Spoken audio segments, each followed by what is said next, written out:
Good afternoon, everyone. Glad you're here today. If you weren't here, it'd be a little lonely for me. But my name is Blake. I'm from Cincinnati, Ohio. I'm the worship pastor at City Gate Church, and it's been quite a journey, and I'm excited to be here. Did you lead worship last night by chance? You did fantastic. We watched online. We got in late. You did fantastic. And you know, online sound's never the best, right? So it makes everybody worse than what they actually are. And I'm like, she sounds great, and it's not even the best sound, so I wish I'd have heard you in person, but you did phenomenal. Phenomenal. You really, really did. So I like to have fun. I know nobody knows me in here, but that's all right. I like to have a good time. I think church is too serious sometimes. We make it so serious that people can't enjoy it. In City Gate Church, we have what is called 8 gates, and 8 gates is just a fancy word for core values. And one of those is being creative and being authentic. And hopefully that's what you get from me today, is creativity, having fun. You know, God's house should be the most enjoyable, joyous place on earth. That's my opinion. If you don't feel the same way, don't let me know, because that might ruin this entire first session. But I just think it should be the best fun place on earth. I really do. But then being authentic is something that really is what we're about at City Gate. And so you might hear me mess up today. It's just authentic. I'm not a preacher. I'm not a teacher. I'm a worship pastor who absolutely loves worship with every fiber of my being. And equally so, I love the local church. My personal belief is this, and hear my heart this entire day if you're with me all day. I believe the local church is the cornerstone of our relationship with Jesus Christ on this earth. On this earth. Let me explain the reason why. You look at any type of incredible missionary, evangelistic system out there. It all started from a local church. You look at any type of musical group, Bethel, Jesus Culture. It came out of their local church. The reason why is because they had a strong local church. So hopefully what I can do today in the 3 different sessions, and this first one is how to work with Batman, and I'll talk a little bit about that here in a minute, but hopefully you can kind of see that church shouldn't be hard. If you leave here saying, man, we're doing this really hard, you're doing it wrong. And again, hear my heart. I'm not pointing fingers because I don't know you. I only know her because she sang last night. She had a cool haircut. That was it. You did. You were working that hair, man. When you're flinging it, it was just like you got my attention. I was drawn in. You didn't notice mine? Well, here's the issue. I was flinging it all over. Look, it was bad lighting. Oh, this is why we turned the lights off in here. Right. It was a It glare. looks great It was today. a glare. It was a glare. So no. But hopefully you can just see that. You know, we overcomplicate church. We make it difficult, and then at the end of a Sunday, we step back and we're like, that did not go how we planned. Well, we just get involved too much, and it really is a lot more simple than what we make it out to be. So let's get into this. I want to give you a little bit of backstory. I might do this in all 3 sessions. I believe it's a little bit easier when you know where I came from. You know, just we have a little bit of ground. So in March 8th, 2018, I celebrated 10 years of being full-time staff at our church. As you just heard Bishop Martin say, when I first took over, when I first was brought on, being a staff member, I was the youth pastor, not the worship pastor. And I was 3 shades under awful, okay? I did not like kids. Probably the first credential that you need when being a youth pastor is liking the children. That was not me. I had 0 patience, and but there was a void. And I think everybody in here has been in the place where you do something in the local church because there's a void, and that's what I did. And our youth program was suffering; it was awful at the time. And our church, when I first came on board, when my uncle took over, some of you may know Eric Petrie. That is our pastor. And when he first took over, there was 85 people in the church. The following week, the second Sunday he was pastor, it grew to 75 people. So he lost 10. He lost 10 in a week, and it was amazing. This past Sunday, we had 2,000 at our church, and it was just amazing. We were in a new building that seats 1,000 people. We run 2 services, and when you're looking at someone here that says, oh, well, he's now on a different level. No. You don't get to 2,000 people unless you sing to 20 people.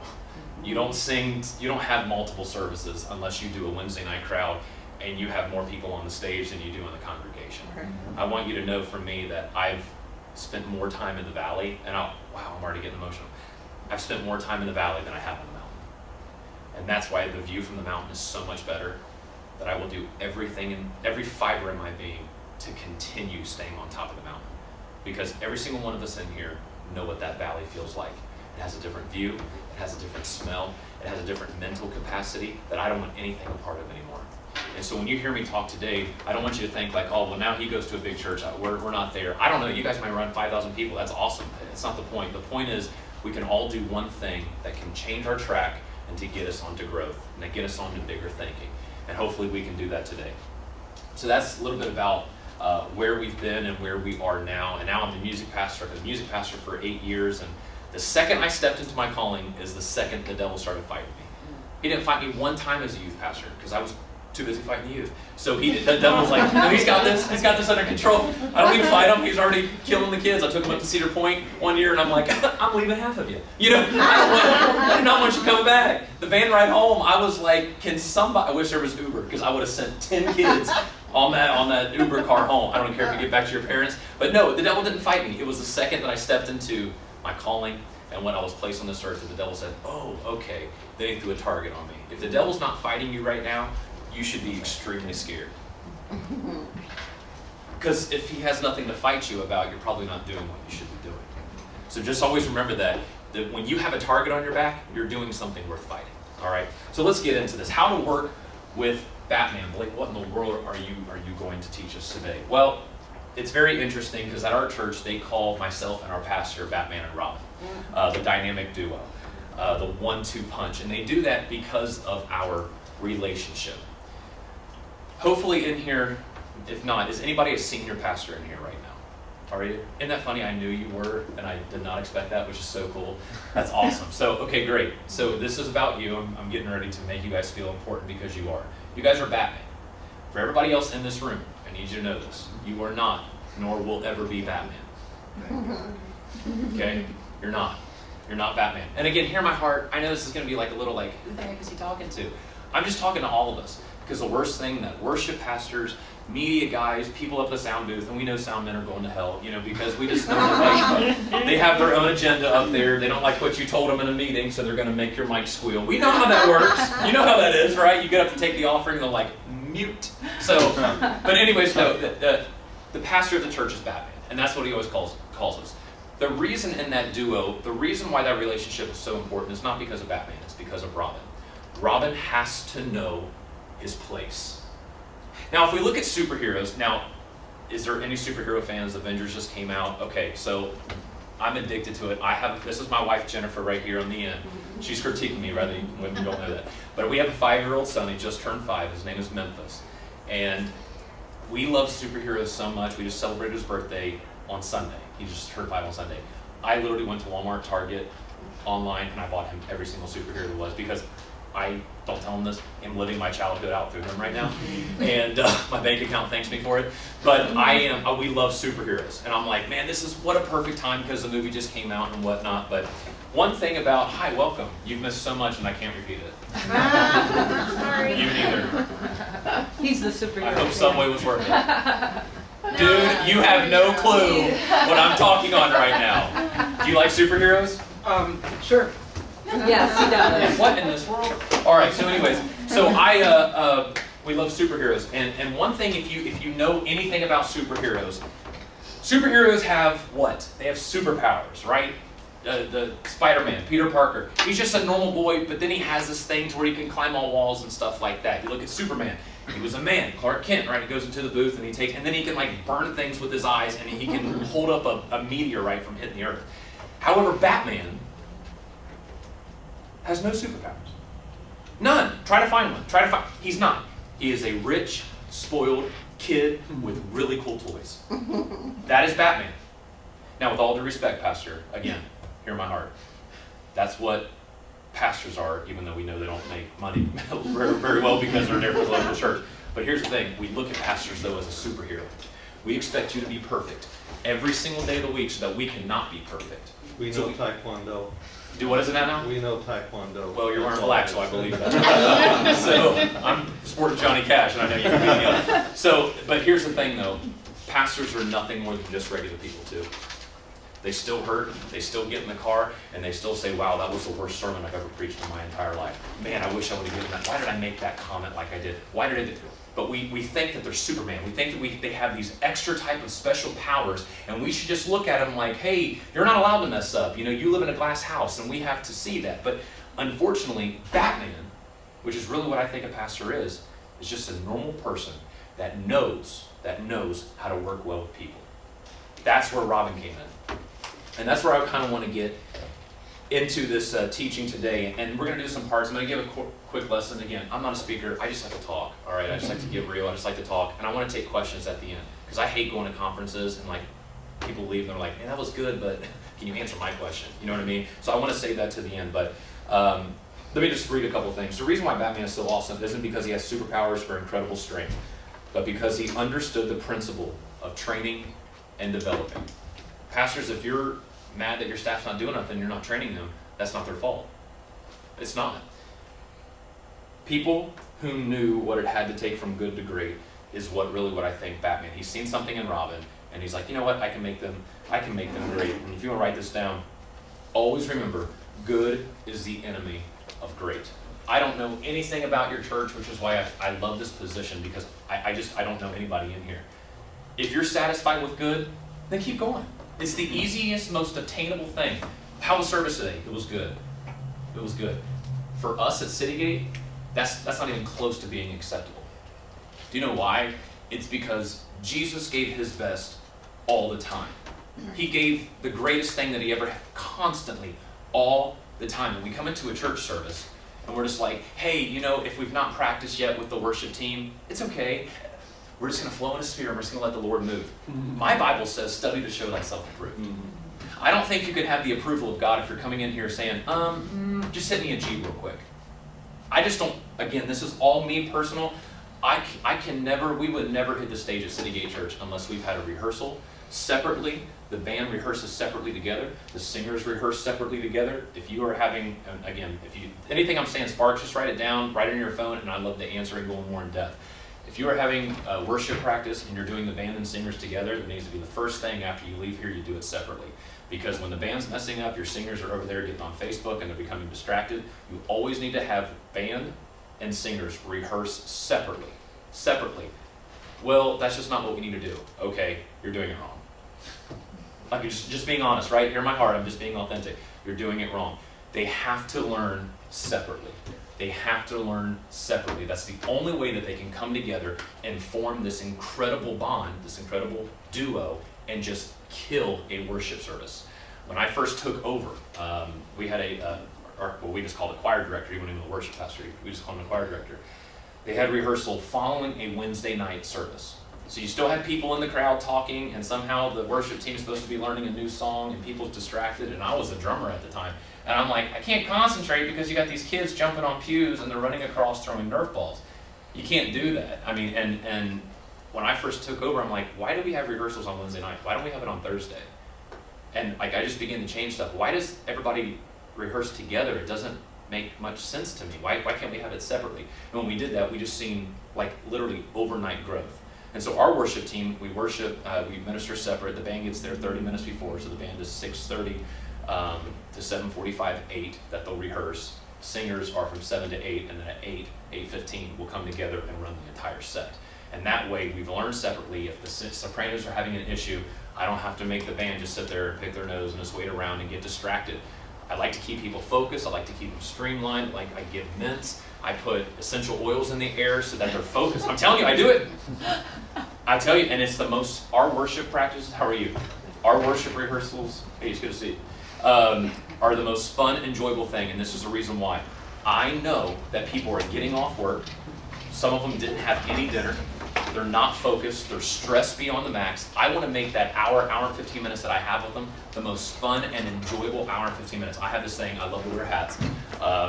And like, if somebody does something good, I just throw my hat at them. And it's just in a fun way. And they usually will take a picture and like take a selfie, like, oh, I did something good tonight. After a Sunday service, I was a baseball player all my life. I give game balls out, and I write on the game ball what they did amazing that day, and I'll throw it to them in the rehearsal. And it just makes people, wasn't that singling people out, making other people feel like they weren't good enough? Kind of. But it also makes them level up. It also makes them say, I want to game ball. I want to do that. Just these little things that can separate you from taking you from good to great. Again, if you're satisfied with good, that's awesome. That's awesome. But I need blinded eyes to open in my worship service.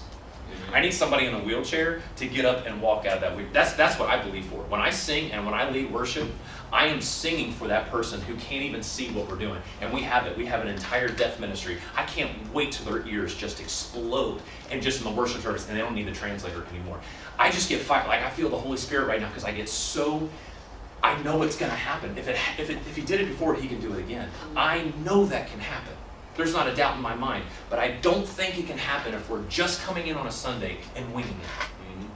I find that hard. I don't know if God will really have his hand on that worship service if we've not done any preparation. Think of a pastor.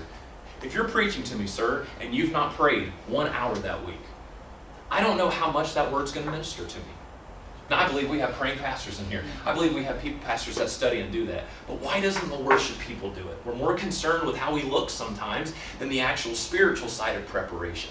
It is warfare. Folks, if we can understand that we are the front line of the battlefield, we are the one that has to take the bullets. We're the ones that have to take the arrows. We're the ones that have to get shot so that our pastors can come up and the atmosphere is set for the word to come and be implanted into their heart. That's what worship, if you're a worship pastor in here, if you're a leader in there, you've got to realize, if you're leading media, it's all connected. The way that you do your lighting show, the way that you hit the slides, if you've got slides that don't have a slow dissolve and it's just a hard cut, that distracts, it disrupts. Well, shouldn't people be more focused? Yeah, but they're not. We're dealing with sinners. I mean, if Marvel spends over $100 million on a movie to get it perfect, why shouldn't we take our time in a worship service to get it as close to excellent as possible? Why? And again, I hope you hear my heart. I hope you hear that this is just passion exuding out of me. Because, like I said earlier, I've spent more time in the valley, and now that I got this thing figured out, like, oh, this is what he's been wanting. This, him meaning God. This is what he's been asking for this entire time. This is what he's been meaning of study to show thyself approved, of give your all to me, and I'll direct your path. This is what he's been meaning to me. There is not a time that I do not take. I'll be driving home. I'll be worshiping in the car. I'll take time out of my office hours and I'll go into our warehouse just to have the worship moment. Because when I get on that stage, I have to be so prepared. Because if the Holy Spirit wants to move in a different way, and I don't know about you, but we still believe in the moving of the Holy Spirit. That even though we might have 3 songs prepared, if He wants to move on the first song, then let Him have His way. I got to be so in tune with that Spirit that if He decides to do that, I need to say, I hear you. I hear you. If we have all these contemporary songs playing, but I need to go to I Surrender All, I need to make sure that I'm ready for that. And if you're running a screen in here, again, probably should have took a poll in the beginning, but that's okay. If you're running the screen and you're doing media ministry, are you prepared? Do you have the lyrics ready? Are you ready to go with them so that you're at our church, our vision is to create a place where people can touch God, encounter Jesus Christ, and be radically changed and empowered by the Holy Spirit. We got to be ready on all ends. When that worship service happens, those lightings drops, that blue light sets an atmosphere. Atmosphere isn't important. Take me to the tabernacle. They were so precise. It was the most precise building that's ever been built in the history of creation. The tabernacle. The loaves had to be in 2 stacks of 6. You couldn't enter in before you go to the brazen altar. You must do that. Why? Because it had to be precise. Why? So that His Spirit would fall. And we don't have midweek rehearsals. I'm just saying. We have to prepare. We have to prepare from good to great. None of us can do everything, but all of us can do something. What I feel in my spirit right now is when I got the call 3 months ago to be in this, I knew this was my first session, how to work with Batman. And I know there is at least 2 people in here right now. If I know the Holy Spirit, then I know this moment, that there is probably 2 people in here right now that literally does everything at your church. You're that person who does everything. You prepare everything, and it might be a pastor in here too. You might prepare everything. You might have to get the ideas for Sunday. You might have to give the wow factors that's happening in the hallways. You might even be the one printing up the bulletin and cutting them. But the day when we realize that we are stronger together, that when we have more people, when we have that relationship, none of us can do everything, but all of us can do something. And none of us can do alone what all of us can do together. You know, one of the worst things in the world is when I was younger, and I'm not old right now, I feel that. When I was early in the ministry, I guess you could say, I thought I had to do it all by myself because I thought no one could live up to the level of excellence that I lived up to. So I just thought, like, if I ask you to help me, you're not gonna hit there, and then it's gonna make me look bad. You see, again, just being authentic, just being real. And I thought, man, there's no way that I'm gonna be able to do this because they're not gonna do it on this level. But you know what? I very quickly realized that people are really just looking for somebody willing to use them. If we all think about our early part of our ministries, we didn't know what we were doing, but somebody took a chance on us. I was a drummer of our church beginning at 8 years old. I was kind of weirdly talented in that. I couldn't even hit the pedals, but I just had a God-given gift at it. And I always played the drums. And I think back on that now, and I'm just always surprised that they let an 8-year-old, I'm saying, 20, 30 years later, I'm just like, they let an 8-year-old kid play drums in the main service. Like, they gave me a chance. And that 8-year-old grew up to be the worship pastor of the church, the same church. Been in the same church all my life. Somebody took a chance on me. And sometimes we just have to take a chance on other people. I know they might not. You're so talented singing. And other people are, I just heard her, sorry. You're so talented, and you might have those other people on your stage. It's like, oh, they're just not hitting there yet. But what if you were the first person to ever take a chance on them, and they turned out to be a Tasha Cobbs? Like, what if that was on your credential list? Well, I discovered Tasha. Oh, no big deal. And then she just sings a note, and you're like, how do you do that? Somebody took a chance on her. I look at Travis Green. Does anybody know Travis Green in here? Yeah. No? Oh, okay. I was like, go to iTunes, download it now. Let's just end this session. Travis Green's so amazing. Somebody took a chance on him, even though he had the worst lisp in the entire world. A singer-songwriter that literally has like a speech impediment. And he's writing he won Song of the Year. Somebody took a chance on him. Are those people in our congregations right now? Are those people in our church right now, but we're saying, oh, you don't look the part yet. You're not wearing skinny jeans, so you can't lead worship. Let's just be honest, Are we missing out on those people? We got to realize how to work together. I want to tell a story real quick. Whenever you hear me use the word joint, I'm actually saying relationship, all right? Almost a year in August, I had knee surgery. I was in Cedar Point area on a boat, on the tube, going 10 miles per hour, and out of nowhere, it just felt like somebody took a gun and shot out my knee. When I say shot out my knee, my wife was in the boat too, and we were on a kind of like a team building trip with our pastors and executive staff. And I'm like, bring me in. And it wasn't even a speedboat. I wasn't even going fast. I literally was just kind of just hovering behind the boat. And she's like, what's wrong? I was like, I can't bend my knee. It feels like something happened. Well, needless to say, I actually tore my meniscus. In the front part of my knee, the worst tear. You've had it before? It's awful, isn't it? The worst tear. There's 4 stages of tears of meniscus tear. I had the worst of the 4th that you could possibly have. When they were doing my surgery and they were cleaning up, they take a little camera in there and look around. During surgery, before they were getting ready to stitch me up, true story, they found another tear behind my knee. And that was the reason why I actually couldn't straighten my knee out. It was a concept like this. And they had to do double knee surgery in the same, wasn't even prepared for it. And, I've got healthy and did my physical therapy and whatnot, but every so often, I literally just get fatigued. I don't know if you have it still or whatnot, but it's just like I just can't stand on it anymore. I remember my doctor saying you have to wear a brace. You got to support your joints. It's not that your knee is not healed. It's you still need a little bit more support. And I look at that in this duo of worship pastors and senior pastors, of media ministry and worship pastors, of sound men and worship pastors. There's always a relationship. The day we all, and I'm speaking to myself as much as I'm speaking to you, the day we all can realize that we cannot do this by ourselves is, I believe, the day our churches will explode. Because there's a reason why when Jesus started his ministry, he needed 12 guys.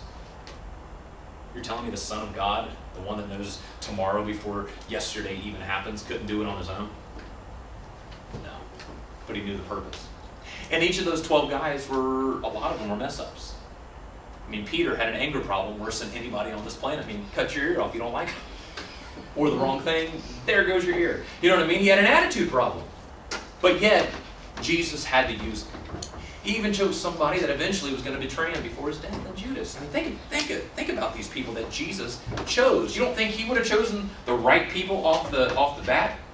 But he chose the ones that he knew was going to fulfill what? The vision, the purpose. What was Jesus' purpose? To die so that we may live. That was what his purpose is. So my question to you is this: what is your purpose? Now, we're in the Great Lakes region. I'm not too familiar with this region, but in Cincinnati, where I live, you can drive 30 minutes, and it's like a culture shock. Now, I don't know how that is, again, here in Illinois or Wisconsin or not. I would assume it's pretty much all the same.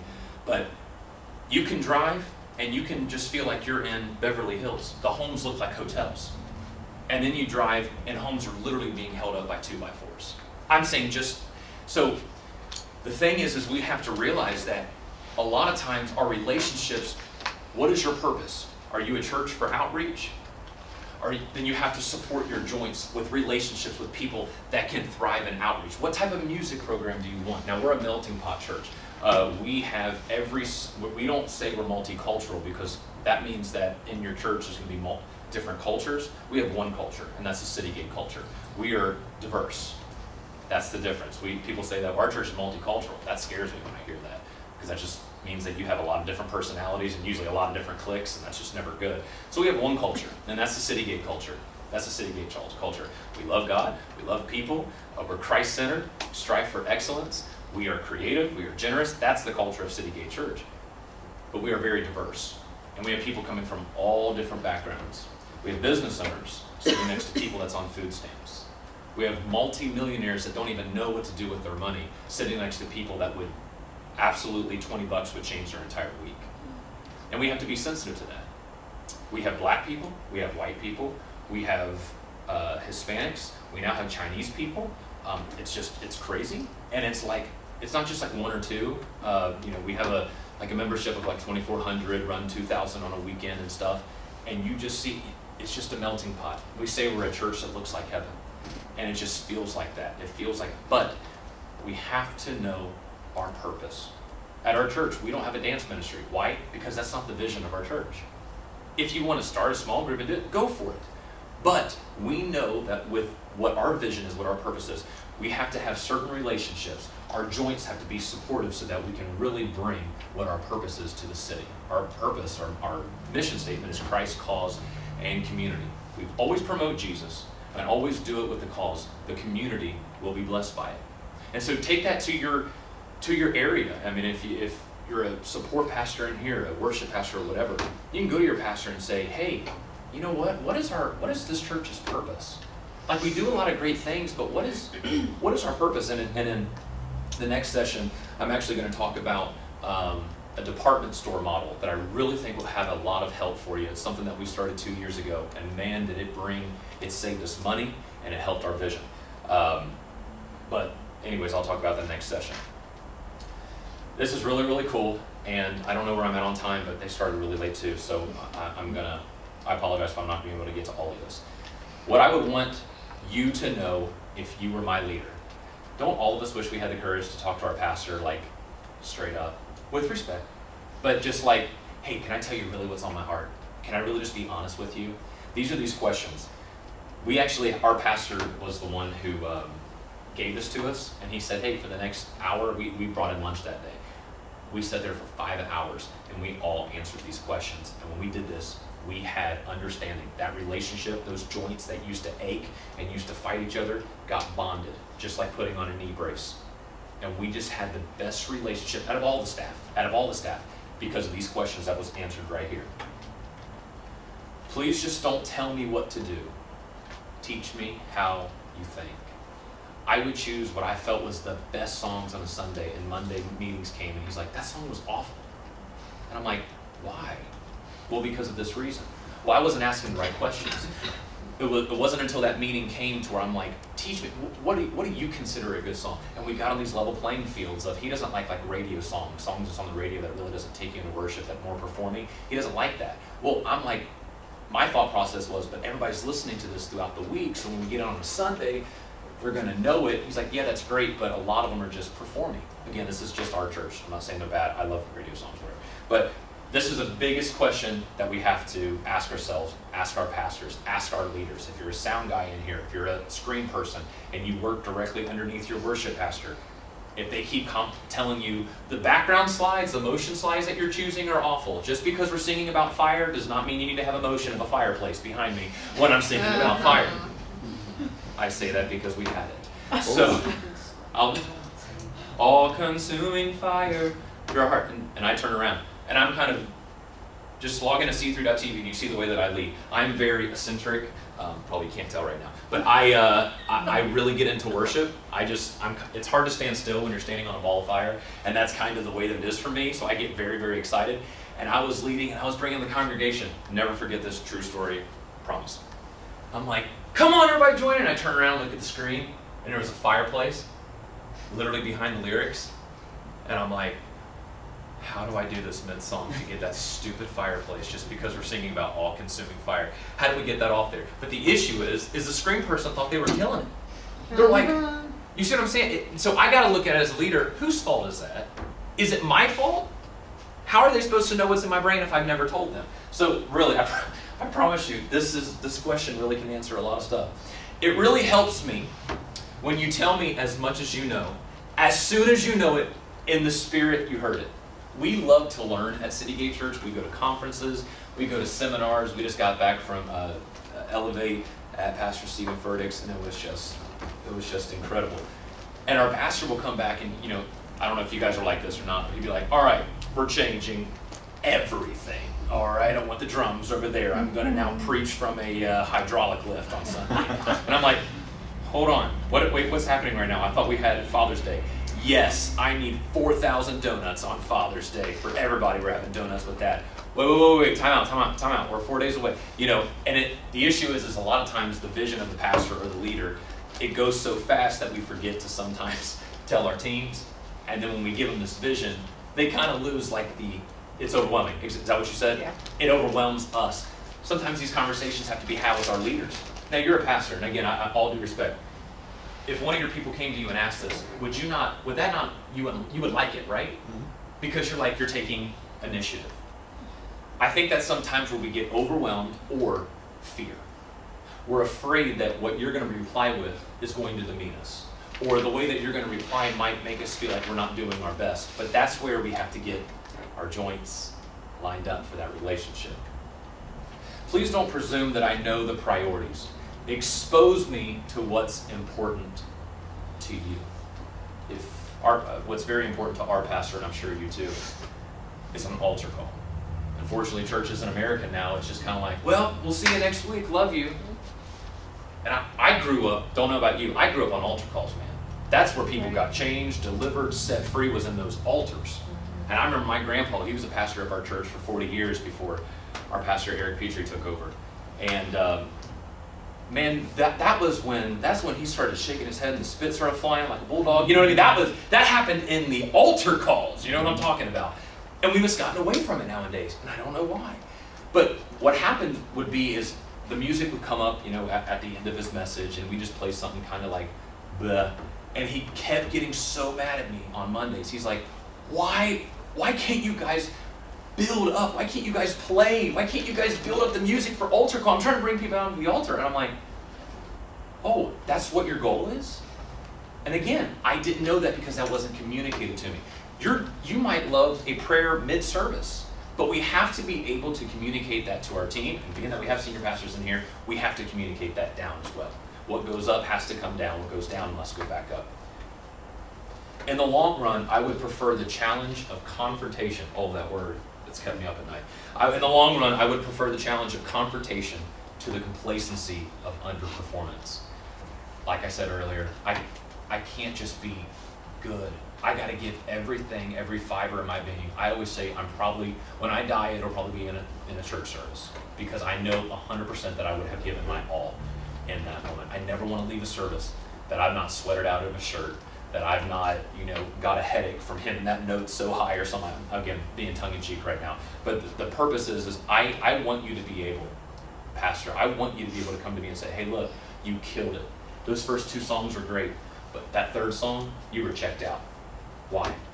I want to be able to have that conversation. I want to be able to, again, it goes both ways, to say, hey, you asked us to have 4 songs prepared, but you came up during the 4th song and you didn't let us sing that. You ever been there? Okay, and you're like, what did I do? What did I do? Why did you come up mid-4th song? There has to be that joint relationship, that understanding that allows us to have the confrontation to be on the same level playing field. Our altar calls now are amazing. They used to be, we could ask Jen, they used to be awful. He would turn around and be like, will you guys play? You know, and then turn back around. Hi. You know, to the crowd, you know, so here's a crowd and he's like, come on. I hate everybody. All right, here we go. You know, and we know those moments, obviously just being funny. But it wasn't until the time where we had that sit down, like, what are you wanting? Are you wanting a fast song? I don't know what I want. I just want you guys to be there. If I'm here, I want you guys here. If I'm here, don't be here. And those are the confrontation moments that were awkward at the time. But now, they're smooth sailing. Give me an opportunity that overwhelms me. I don't need the authority. I want the responsibility. This can't be said about everybody. Some people just want the title. This is it for this page, and then we'll have another page with 2 more on it.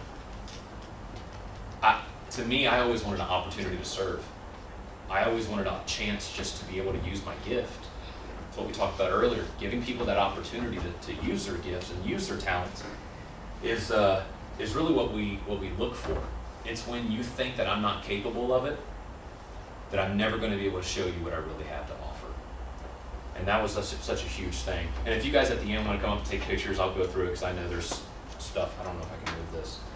Yeah, I don't want to do that. Sorry, but we can take pictures at the end, and it'll probably be easier afterwards if you want to take a picture of the screen since it's better resolution here.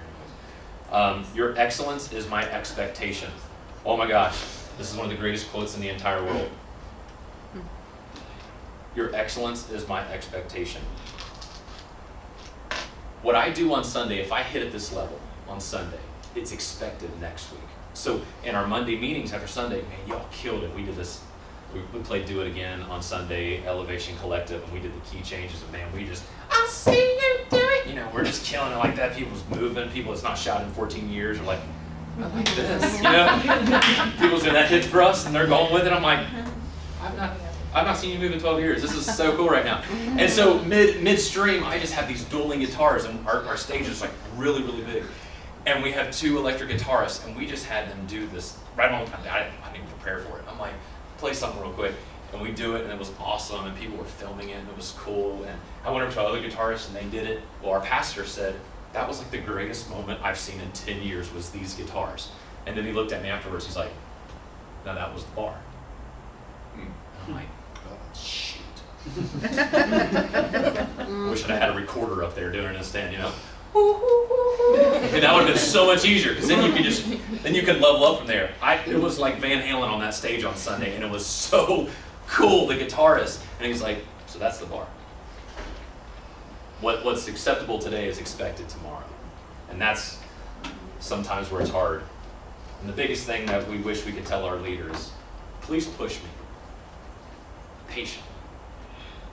Pastors usually know more. Why? Because they've been given the vision from God. We're not going to know it overnight. And we got to let our pastors know, hey, I want you to push me. I hate being stagnant. I get bored easy. I get bored way too easy. So if I keep doing the same thing, it's too much. When I get bored, I start going into writing sessions, and I have to write. I got to get stuff out of my mind because I just get bored. But the issue is, though, sometimes we're pushed without patience. And that's a big thing that we have to be willing to tell our pastors. But then, our pastors sometimes want to tell us stuff too. What your leader really wants to tell you, but they don't want to offend you. I know I'm in charge, but I'm not always in control. We had somebody on Sunday, we just moved in, our first Sunday in our new building was last Sunday. And it was, it's a huge sanctuary. It's just an amazing thing that God did for our church. We've been mobile for 4.5 years. We had our location, and the building was maybe that same size of what we were just in. And we outgrew it. We went to 2 services. Then we had to go into our gymnasium that held like 600 people. And we went to 2 services there. And then it was just getting a lot, because we're a Pentecostal church, man. So, we're not like calm, reserved people. We have church. And it's hard having 2 services like that because you're like, after one, you're like, oh God, I gotta do this again. You know, and it becomes a lot on you. I've lost like 0 weight, which is so frustrating. But, you know, you would think all that cardio, like something's gonna drop, but I can't lay off mellow yellow, so that's probably my fault. But anyways, you know, we had the 2 services, and then we said, okay, what if we start another location? We did that. So we'd have 1 service, and then I'd jump in a car, and I would go do that. And our pastor, after he preached, he would jump in a car and do the other location, and we did that for 1.5 years. And now that we're talking about this, it's like, how did we do that?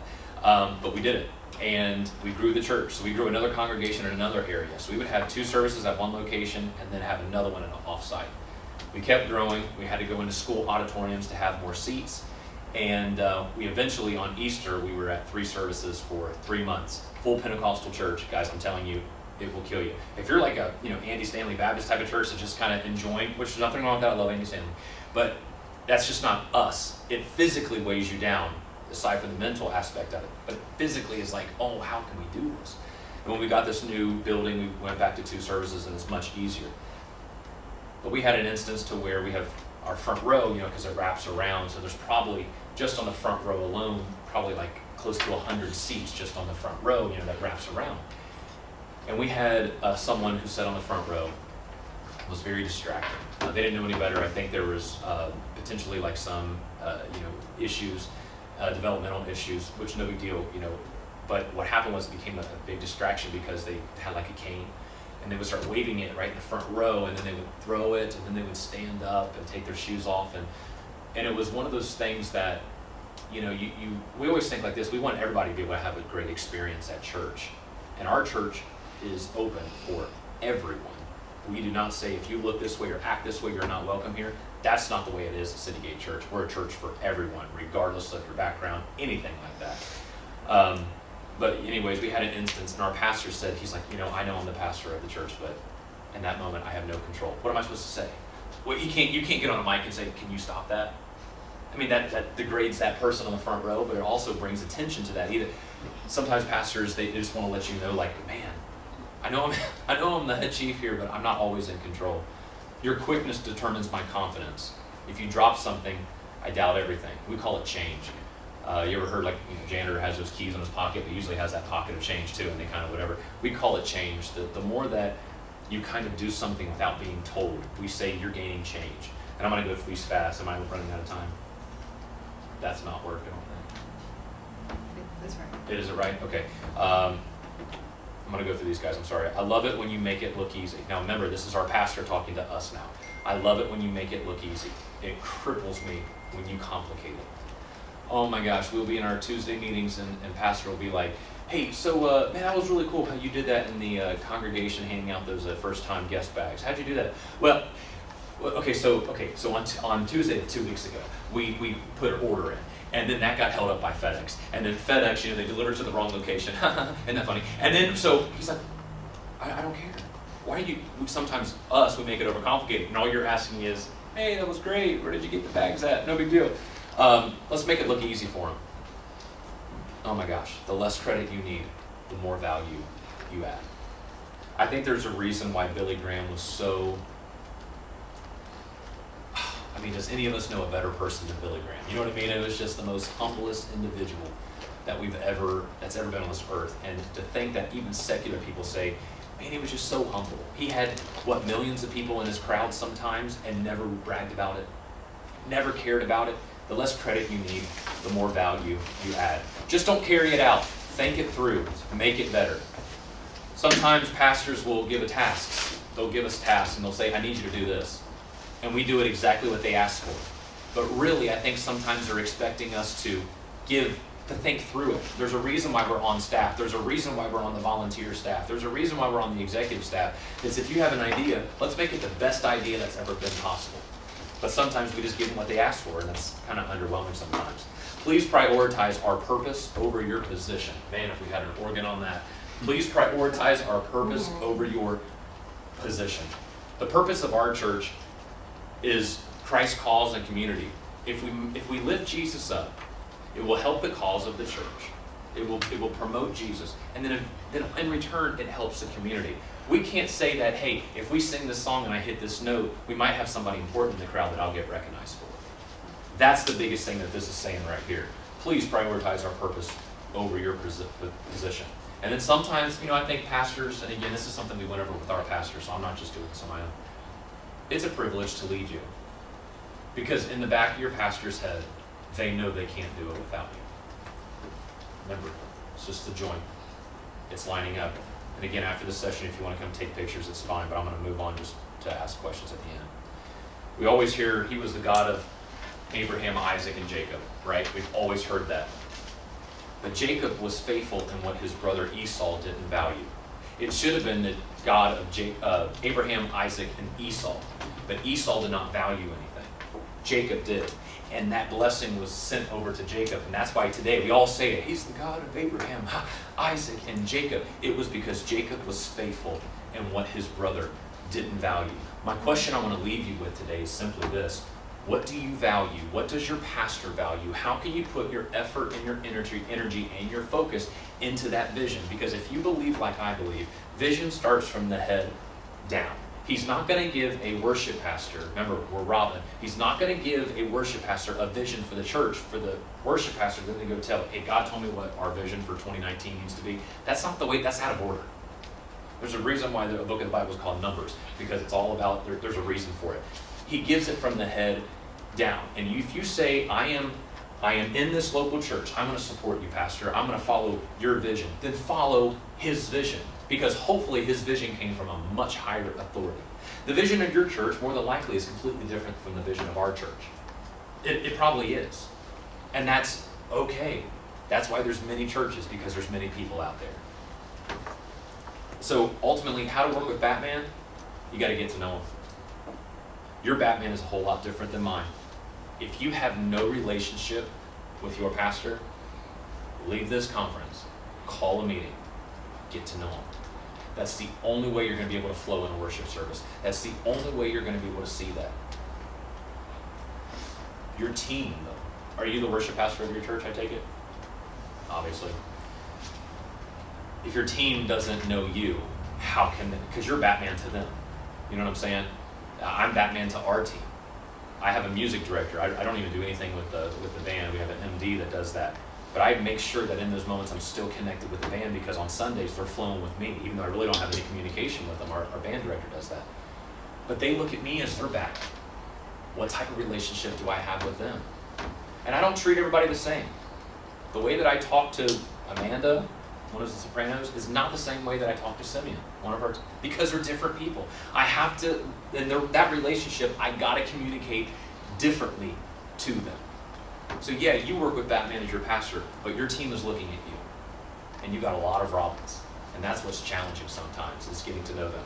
But leave this conference and say, what can I take away from this? And hopefully this wasn't a waste of time for you. But I pray that you can see the importance of relationship. I pray you can see the importance of looking at Batman as just a regular, he doesn't have superpowers. He's just a man that knew how to work with people and knew how to work with things around him. The toys, the little phaser things, the things you shoot in a building and you can swing from it. He knew how to work with what he had. And that's why he was a superhero. Not because of the powers that he had on the inside, but what he used to create. Get the relationship with your pastor. Get the relationship with your team. And watch the joint become stronger than it's ever been before. It happened with us. It wasn't until that awkward, uncomfortable confrontation with my pastor, which my wife was actually there too, and even some of our elders were there. And it was awkward. Again, just being authentic with you right now. It was awkward and uncomfortable. And they're like, what is the disconnect? And I'm like, I don't understand. I feel like I do good, you tell me I do great, and then a Tuesday meeting comes and you're telling me how bad I did. What changes from Sunday afternoon to Tuesday morning? What changes? What happens? And it wasn't until that conversation, it was uncomfortable and it was hard, happened. We seen what today. And in that amount of time, our church grew by like 300-400 people, and we finally started breaking the 1,500 mark. And it was just amazing. Where there's confusion, God's not any place a part of it. We know that. I can give you all the church rhetoric. We know all of that. But man, when there's unity, I just believe that God is pleased by it, and that spirit just flows in ways. And I'm not seeing it yet, but I'm going to see that those blinded eyes open in worship service. I'm going to see it. If we look back in the Bible, the spirit was so great that the minister was not even able to get up and minister. That's why we know how important worship is. It changes the atmosphere. That's why we always go back to that verse, and we share that sometimes, that the Spirit of the Lord was so great that he couldn't even get up to preach. That was because of worship. But we have to have unity. We have to be flowing with our pastor. We have looks. I got looks with our stage directors and stuff who bring out mic stands and podiums and stuff. If I do this, just like I was a baseball player, so I can't do this, whatever like that. But if I do this, that means I need to talk to you real quick. Instead of saying, because that's distracting.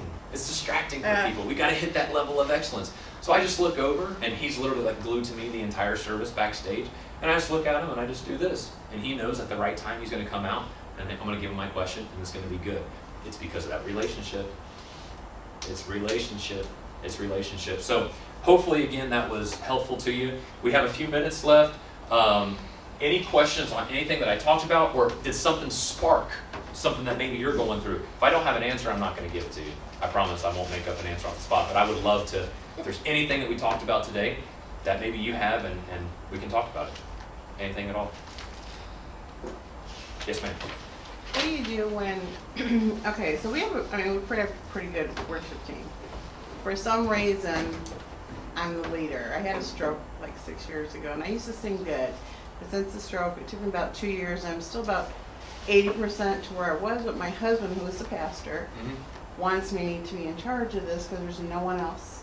I mean, on a good morning, we have 85 people all day. It's awesome. So there's just not those people in the congregation with the gifting or whatever, so I'm it. Okay, so we have an excellent drummer, we have an excellent keyboard player, we have an excellent, guitar player, and a couple, another singer that is good. But they're also different personalities. But the biggest thing is they all are Chicagoland, Rush business, play the soccer on the soccer team, the baseball team. Yeah. And you do a practice on Tuesday night and one person shows up. Oh, I'm sorry, I had to go to this baseball game. And you don't want to say, okay, you're out, because you have nobody else. Sure. Can I? Yes. So when like I was telling you in the beginning, I took over from a previous person that was in charge.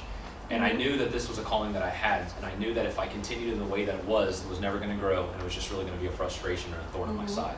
So what I did was I went to our pastor and I said, look, this is what I'm wanting. We had a praise team, and our praise team held the microphones, and then we had a choir, which our choir members just sang like in the choir mics. You know what I mean? Nobody actually held a microphone. Well, I'm not a choir director. I'm a praise and worship leader. So it's not that I'm a good singer or anything. I just know how to lead I know how to lead a crowd in worship, and that's my gifting. But I knew that if we continued to have this choir, it was going to be the leftovers and then the good people. Well, to me, that doesn't seem unified. And what I did was I told him this. I said, I want to get rid of the choir. And he said, I'm sorry, what? And I said, I want to get rid of the choir. He said, why? I said, do you think they love what they're doing?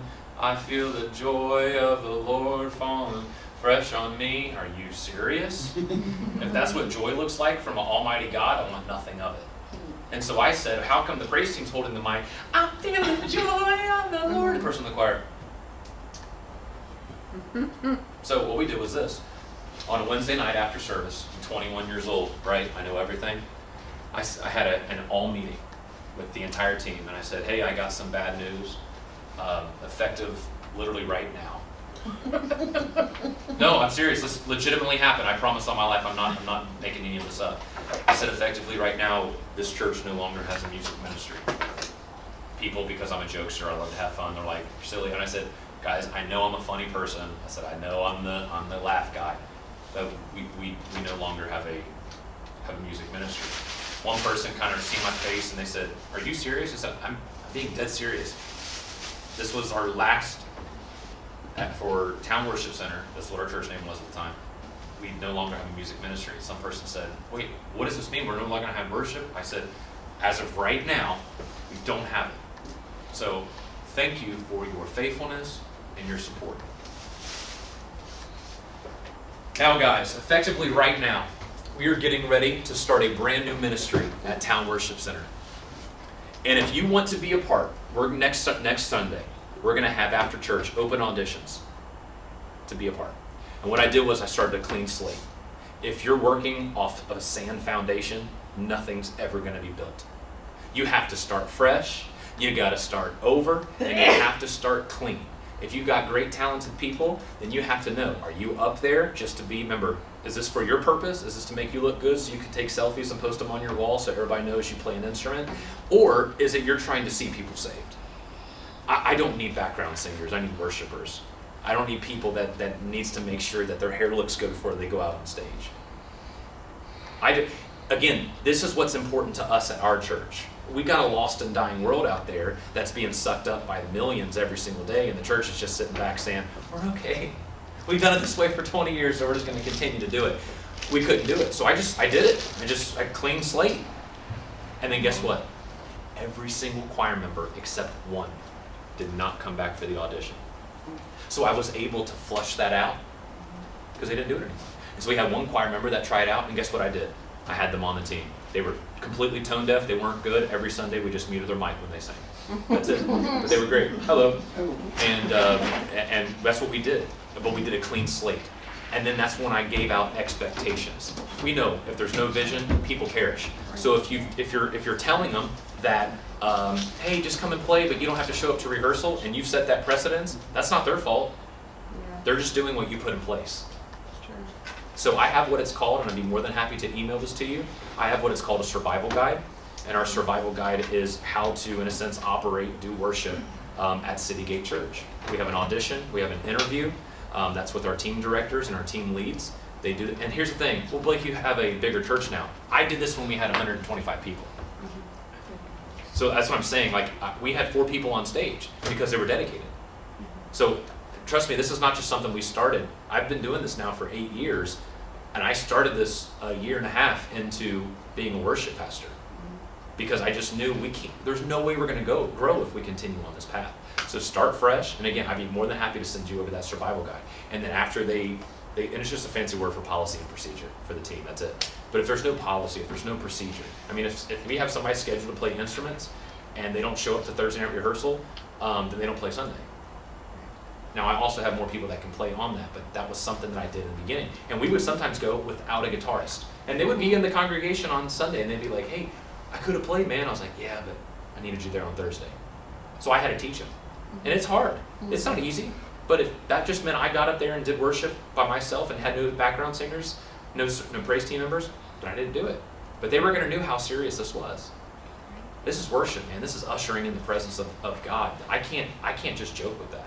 So, but I can send it to you if you want to give me your email. Any other questions at all? There's no way I answered everybody's question in that session. Any other questions at all? Anything that maybe didn't pertain to this, but at all? No? Really? Yes, sir? I enjoyed it. It was very uplifting. Well, thank you. Appreciate that. This is not normal for me, so, this is out of the comfort zone. But it's weird, this past year of ministry, I've been given these opportunities to talk to churches. Pastor Tommy Bates brought me into his church to talk to his music team, and Tommy Bates' church was like the church in our area that we were like, oh my God, you're so good. And I was like, wow, it's just amazing how when you're willing, God will open up different doors. But I think he's opened up doors, guys, because I'm serious. I've seen so many more valleys than mountains.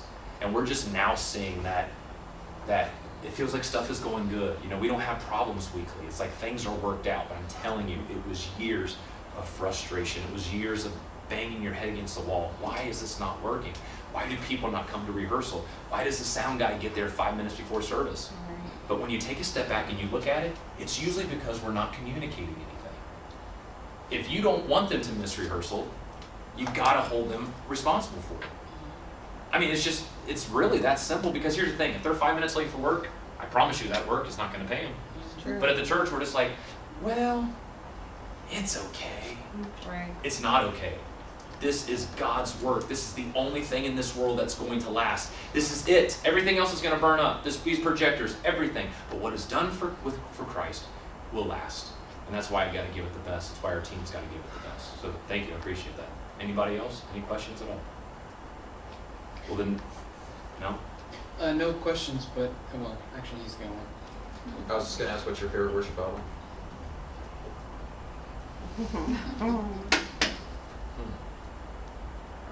I do not.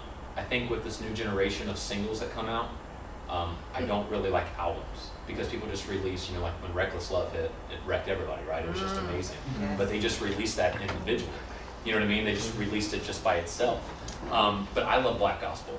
So I sing praise and worship, but I grew up on Fred Hammond. Okay, it was a bottle and Fred Hammond. That was me and him. So last night in the car, we're driving down to Chicago and, Lord of the harvest. And I'm like, oh my God, we're doing this Sunday. You know what I mean? No, I'm just kidding. But I love old school stuff, and hymns are my favorite ever. I could sing Blessed Assurance. My favorite song is 186 in the Redback, "'Tis So Sweet." It's my favorite song on the planet. So I really don't like new stuff, even though it's what we sing and stuff like that, and I'm contemporary and progressive. I just think songs that were written years ago just have so much story behind them. And I think we're coming back around to that with Reckless Love. Leave the 99.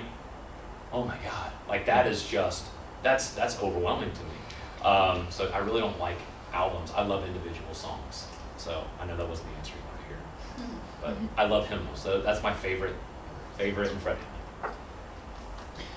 What I was gonna say is, it was, everything you said was encouraging. A lot of this stuff, like we've heard before, and it's like, oh, okay, that's good, but it was good to be reminded in the setting of, yes, that is what's important. So get back to thinking about it. Get back to making progress. Yeah. So Yeah. again, thank you. Yeah, and there's no way to be able to explain everything in 10 years and 50 minutes when they started late. It's impossible. When we first started, 4 of our microphones on stage didn't even have a receiver, so they didn't even work. You see what I'm saying? So like, it's not, you don't get to a place that we are now, and it's so humbling that we're there without, literally there's 2 microphones on the stage that work, and that's the pastor and the worship pastor, and everybody else is just kind of like, just being picked up because it's a small congregation. I'm telling you, if you are faithful, this is my life verse, man. I get so, if you're faithful. There was times on Wednesday nights where I couldn't even have anybody sing with me on the stage, because if we did, there would have been more people on the stage than in the congregation. And so I had to do it by myself. And I had to sing, and my mom would play the piano, and she wasn't good. And we had a drummer that thought that he was in Metallica. We're singing "Our God is Greater." Our God is great. Don't even roll. Don't roll there. Okay? Our God is greater. Double kick drum. That song, that will never require a double kick, buddy. It never. And that was my cousin. So you're going to talk about awkward conversations.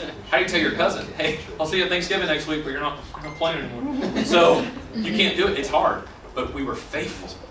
We sang to those 8 people like they were 8,000 people. There was never a time to where I did not give it everything that I had. I beat my guitar as hard. I play guitar and I don't even know what any chords are on it. Completely play by ear. But in my bedroom, after I got in a car wreck when I was 16 years old, I wrote a song called "In the Arms of Grace." And I just felt like in that car ride, there was just arms that wrapped around my vehicle and placed me on the side of the road. There was not a window broken in my car. I had a little 2-seater. A Tahoe came out of nowhere and demolished my car. Spun me 75 feet from the point of impact, spun me 3 full complete circles. And in that time, I went home. I got my dad's guitar and I wrote "In the Arms of Grace." This song got radio play. It went national. I got royalties from it. I didn't even know how to play the guitar. I think if you're faithful over nothing, That's right. God has a way of working things out that will just blow your mind. Bishop Hill said at our church 2 years ago, I think it's Amos. It was something that he did when he first came. Do you know Amos 9:18 or something like that? You know what I'm talking about? Make your head spin. He's going to do things that make your head spin. He said it at General Assembly and whatnot. But we've just seen it. But you have to be in a position of, I think the worst thing in the world is saying, yeah, we know that already. But the question is, are you doing it? I know you know it, but are we acting on it? I know we should have a rehearsal, but we're not going to. But we want to change. Yes. It's not gonna work. So, I can help. I do conference calls with teams all across the country. Did one 3 weeks ago with somebody in Newport Beach, California. people on their praise team wear shorts. So you're going to talk about a different culture. I was like, well, I wouldn't do that. That just seems a little too lax to me. But it's a different culture. And we were doing a conference call, and he was asking things, and I told him about having the rehearsals separately, because he was saying, I feel like our teams are distracted on our midweek rehearsal, and I told him about that, and it just blew his mind. Emailed me the other day, said, hey man, it's working. It's working. We don't know how we're doing it. And they're having rehearsal for the singers off a Bluetooth speaker, because there's nobody to play an extra piano as they rehearse, and they're learning it. So sometimes we don't have to do the same thing. If you do the same thing and expect different results, it's crazy. Sometimes it's just, hey, what if we try this? What if we try this? It'll work out. Anyone else? Did you have you said yours already. Sorry. Well, hey, thanks everybody. If you want to take pictures of this, I have the slide screen up here. If you want to, and this is something that our entire staff did. We asked our pastor all of these questions, and we just talked it out, and it changed us all. But again, next session I'm talking big ideas, small budget, and we're really going to kind of get into how do you do a lot with nothing. And that's going to be a time where we're going to talk more about questions. We're going to see where you guys are, because where I am, it's going to be a lot different than you, and I don't want to waste your time. So a lot is going to be more question driven. Hey, where are you right now? Where are you struggling? And usually that will kind of do a ripple effect. So thank you again for your time, guys. I appreciate it, and hope you got something out of today. So.